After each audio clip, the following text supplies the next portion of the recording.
Sport Business 360 degrés arrive sur Eric Fabre TV. C'est quoi? C'est une mission sportive bien entendu, mais aussi économique. Elle va parler de quoi? De l'économie du sport. Quand ça? Eh bien, toutes les 2 semaines, ici, sur Eric Fabre TV, avec moi-même, Charles Fay. On va parler, par exemple, de football, de l'économie du football. Et bien sûr, il y a du foot, mais il y a toute une économie, les droits de télévision, ainsi de suite. On va parler aussi du basket. Il n'y a pas longtemps, le bal se déroulait ici à l'Arena, à Dakar. Quand on parle de bal, on parle aussi du business. C'est du basket business. On va parler aussi de la lutte. C'est vrai, c'est une discipline traditionnelle, une discipline avec frappe, avec du business derrière, avec aussi des promoteurs. C'est du business.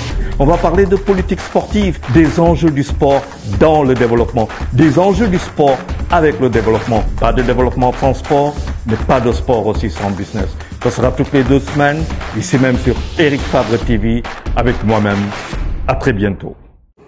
Voilà, nous sommes avec Ndeye Fall après juste la victoire de Diop 2 face à Tapha Mbeur ici à l'arène nationale. Ndeye, quelle analyse fais-tu de ce combat avec la victoire de Diop 2? Voilà, donc Diop 2 déjà s'est rectifié après sa défaite face à Mor Kang Kang. Il s'est rectifié face à son grand frère, plus expérimenté que Tapha Mbeur.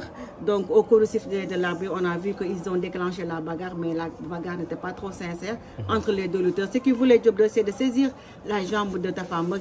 Tapha Mbeur n'a pas su réagir par rapport à la stratégie de Diop 2 et malheureusement il est tombé dans son propre piège parce que Tapha Mbeur, ce qu'il voulait imposer à Diop 2, c'était plutôt la bagarre. Malheureusement, il a fait fausse route face à Diop 2 qui était venu pour un combat de lutte, c'est-à-dire il a saisi la jambe de son adversaire qui est Tapha Mbeur et il a plaqué au sol. Un combat vite fait et bien fait de la part de Diop 2. Maintenant, les portes de l'antichambre des VIP lui sont grandement ouvertes, qui est Diop 2. Pourquoi pas attendre le vainqueur ou bien le vaincu du combat du 19 entre Ada Fass et Liss Ndiago.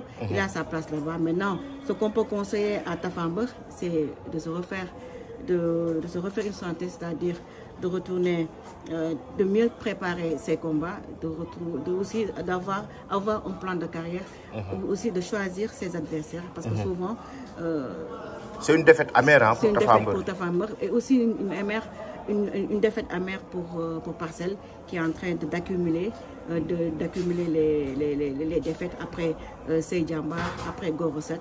Aujourd'hui, on vient de voir d'enregistrer encore une 3e défaite de Tapha Mbeur. Et cette défaite quand même est très amère, et Tapha Mbeur, son avenir dans la lutte maintenant? Son avenir dans la lutte, c'est quasiment incertain maintenant, parce qu'il est resté presque 2 saisons blanches avant de revenir l'année dernière avec une victoire face à Siteu Bungo. Cela a relancé sa carrière.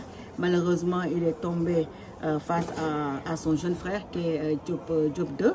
Il n'a pas démérité, mais c'est sa stratégie de combat qui n'a pas payé parce qu'il était venu pour la bagarre. Malheureusement, Diop 2 n'a pas laissé se mettre à l'aise à la bagarre et malheureusement il a su payer cash par rapport à sa stratégie. Maintenant, l'avenir de Diop 2 maintenant qui va rejoindre l'antichambre des VIP. L'antichambre des VIP, c'est pourquoi j'ai dit tantôt, il peut bien attendre le combat du 19 entre Liss Ndiago et Ada Fass, et là ce serait un bon combat.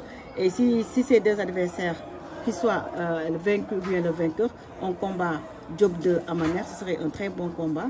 Pourquoi pas un combat tant d'autres. En tout cas, il a une palette d'adversaires qui l'attendent par rapport à la suite de sa carrière.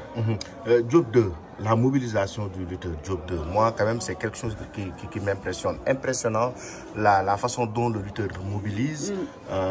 Aujourd'hui, son style assez particulier qui vraiment allie sport et culture, c'est quand même impressionnant. C'est un nouveau phénomène de la lutte.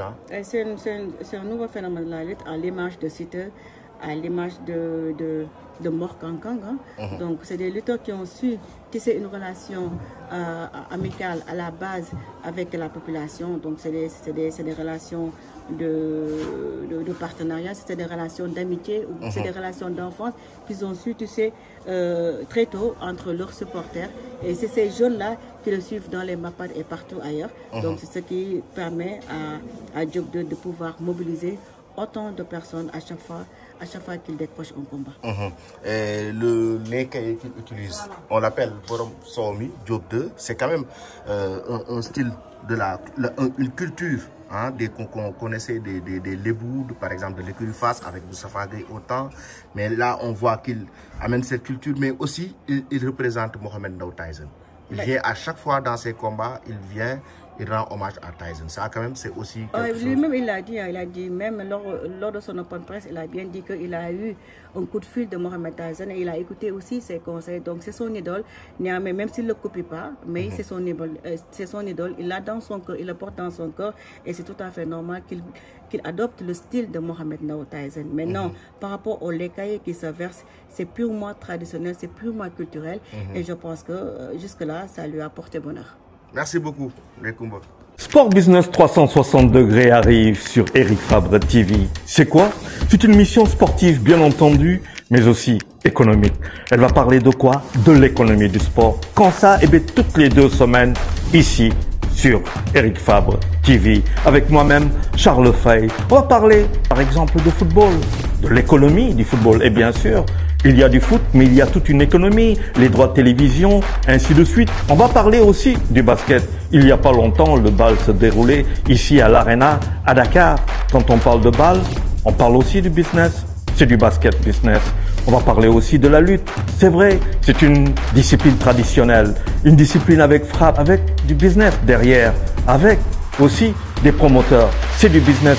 On va parler de politique sportive, des enjeux du sport dans le développement, des enjeux du sport avec le développement. Pas de développement sans sport, mais pas de sport aussi sans business. Ce sera toutes les 2 semaines, ici même sur Eric Fabre TV, avec moi-même. À très bientôt.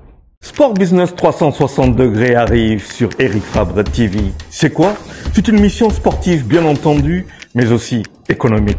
Elle va parler de quoi? De l'économie du sport. Quand ça? Eh bien, toutes les 2 semaines, ici, sur Eric Fabre TV. Avec moi-même, Charles Fay. On va parler, par exemple, de football, de l'économie du football. Et bien sûr, il y a du foot, mais il y a toute une économie, les droits de télévision, ainsi de suite. On va parler aussi du basket. Il n'y a pas longtemps, le bal se déroulait ici à l'Arena, à Dakar. Quand on parle de bal, on parle aussi du business. C'est du basket business.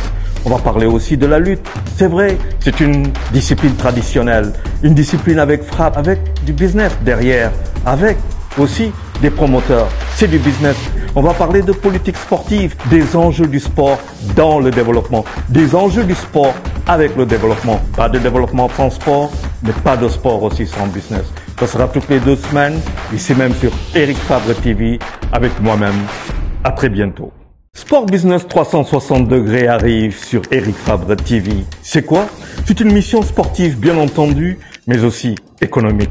Elle va parler de quoi? De l'économie du sport. Quand ça? Eh bien, toutes les 2 semaines, ici, sur Eric Fabre TV. Avec moi-même, Charles Fay. On va parler, par exemple, de football, de l'économie du football. Et bien sûr, il y a du foot, mais il y a toute une économie, les droits de télévision, ainsi de suite. On va parler aussi du basket. Il n'y a pas longtemps, le bal se déroulait ici à l'Arena, à Dakar.